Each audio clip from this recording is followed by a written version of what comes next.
Hey guys! ఈరోజు మా కాలేజ్‌లో ఐపీఎల్ సీజన్ 5 ఖోఖో ఆక్షన్ అయితే జరిగిందనమాట. ఆక్షన్ స్టార్ట్ అయ్యే ముందు పీడీ కాశీ సార్ వచ్చి అందరికీ రూల్స్ అండ్ రెగ్యులేషన్స్ అయితే చెప్పారు. తర్వాత హోస్ట్ వచ్చి డైరెక్టర్ సార్ అండ్ ఏవో సార్‌ని ఇన్వైట్ చేసి ప్రోగ్రామ్ అయితే స్టార్ట్ చేశారు. వాళ్ళిద్దరూ కూడా స్టూడెంట్స్‌కి మంచిగా మోటివేషనల్ స్పీచ్ అయితే ఇచ్చారనమాట.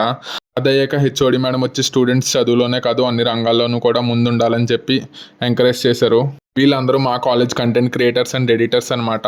ఈరోజు ఈ ఆక్షన్‌లో టోటల్ 6 టీమ్స్ అయితే పార్టిసిపేట్ చేస్తున్నాయి. అలాగే వాళ్ళిద్దరి చేతుల మీదుగానే టీమ్ లోగోస్‌ని అయితే రివీల్ చేశారనమాట. ఈచ్ టీమ్‌కి 10,000 పాయింట్స్ అయితే ఇచ్చారు.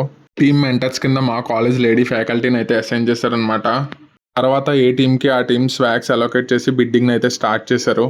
టీమ్ కెప్టెన్స్ వచ్చేసి first team riders captain Geetha, second storm breakers captain Sumana, third evergreen warriors captain Gayathri, fourth thunder squad captain Sameeksha, fifth women wonders captain Mounika, sixth royal class captain జీవన.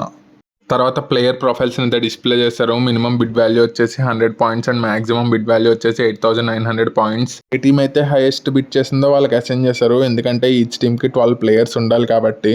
ఫైనల్గా auction అయితే complete అయింది. Group photos తీసుకున్నారు.